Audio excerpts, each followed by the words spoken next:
अस्सलामुअलैकुम दोस्तों, क्या आप जानते हैं कि इस दुनिया में बहुत से ऐसे लोग भी हैं जिनको इंग्लिश समझ तो आ जाती है पर वो बोल नहीं पाते। पर दोस्तों, क्या आप जानते हैं कि ऐसा क्यों होता है? और दोस्तों, अमेरिका में एक बच्चे को सिर्फ इसलिए अरेस्ट कर लिया गया कि उसने क्लासरूम में पाद मारने की इंतहा कर दी थी। ऐसे दिमाग को चकरा कर रख देने वाले रैंडम फैक्ट्स आप आज की सीरीज में जानोगे। तो दोस्तों, मैं हूं अहमद खालिद और आप देख रहे हैं ब्रेन फैक्ट्स। तो चलिए दोस्तों, शुरू करते हैं आज की इस अमेजिंग सफर को।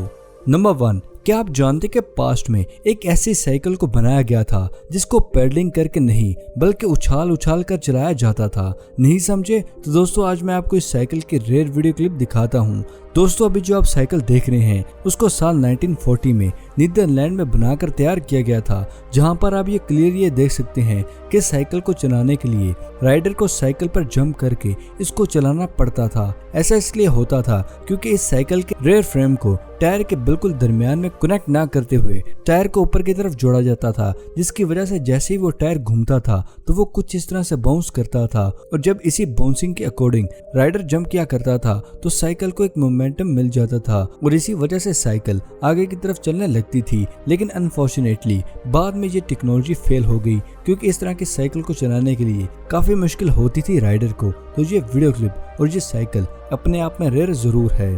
नंबर 2, अगर हमारी चीज गुम हो जाती है तो हम क्या करते हैं? ऑफ कोर्स हम फ्लैश लाइट को लेकर चीज ढूंढने लग जाते हैं। लेकिन क्या आप जानते हैं कि इस दुनिया में एक ऐसी फिश भी मौजूद है जो इसी काम को बहुत ही नेचुरल वे में करती है? और दोस्तों, इस फिश का नाम है फ्लैश लाइट फिश। ये फिश दुनिया के कुछ खास फिशेस में से एक ऐसी फिश है जो गहरे पानी में अंधेरे होने की सिचुएशन में अपने नेचुरल फ्लैश लाइट को जलाकर अपने शिकार को ढूंढती है। लेकिन आखिर ये फिश ऐसा कैसे कर लेती है? तो दोस्तों, सिम्बोटिक बैक्टीरिया नाम की ये रीजन बैक्टीरिया इसकी मेन रीजन है जो इस फिश की आंखों के नीचे मौजूद सिबुकुलोलाइबिसोनिमेंट ऑर्गन में होती है। और अमेजिंग बात यह है दोस्तों कि जैसे ही ये फिश नेचुरल लाइट को ऑन करना होता है तो ये फिश अपने इसी ऑर्गन को बाहर की तरफ से पुश करती है, जिसकी वजह से ऑर्गन पर मौजूद बैक्टीरियाज में हलचल होने लगती है और वो कुछ इस तरह से ग्लो करने लगती है। तो दोस्तों, इसलिए हम ये कह सकते हैं कि ये फ्लैश लाइट कुछ और नहीं और बल्कि फिश और बैक्टीरिया का एक परफेक्ट कॉम्बिनेशन है।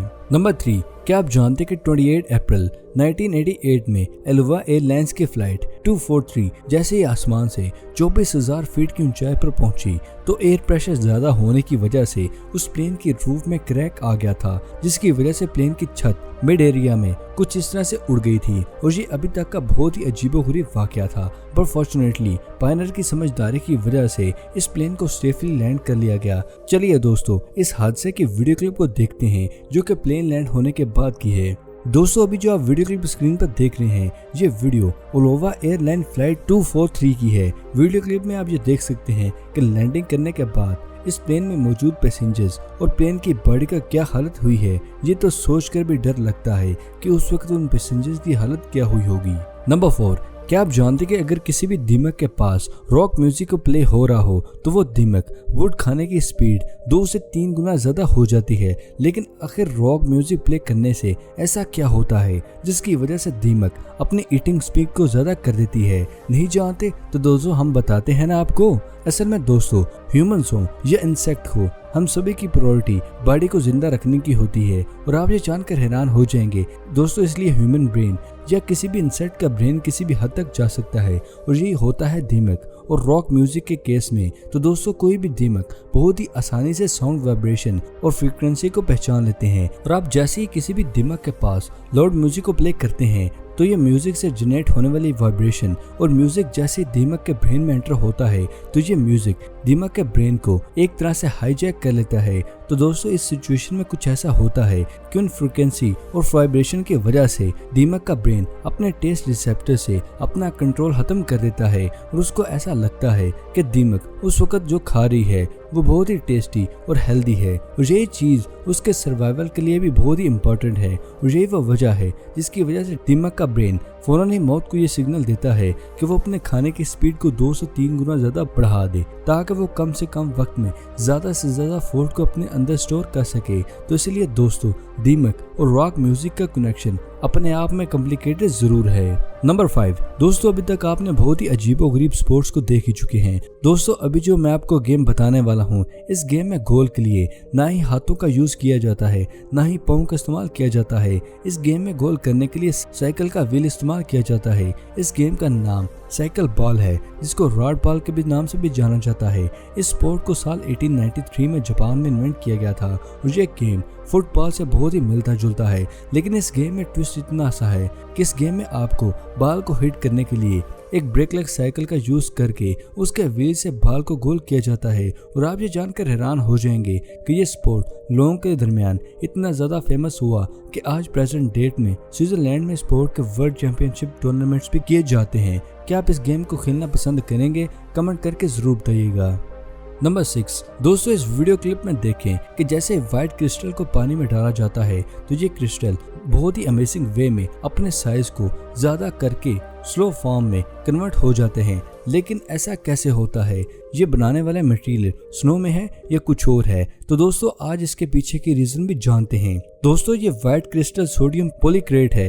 ये एक सिंथेटिक पॉलीमर होता है जिसकी बहुत ही यूनिक टेंडेंसी होती है, और जैसे ये मॉइस्चर के कांटेक्ट में आता है तो ये फौरन ही मॉइस्चर को ऑब्जर्व करके मॉइस्चर को ऑब्जर्व कर लेता है, और ऑब्जर्व करने के साथ साथ ये मॉइस्चर की वजह से अपने साइज से 10 गुना ज्यादा कर देता है। और इसी वाटर ऑब्जॉर्विंग क्वालिटी की वजह से इस तरह के पॉलीमर्स का इस्तेमाल बेबी डायपर्स में भी किया जाता है। क्या आप जानते कि इस तरह के पॉलीमर्स का इस्तेमाल क्यों किया जाता है? तो दोस्तों इस तरह के पॉलीमर का इस्तेमाल किसी भी टीवी स्क्रीन प्लेस में, इंडोर एडवेंचर पार्क्स में फेक स्नो जनरेट करने के लिए किया जाता है।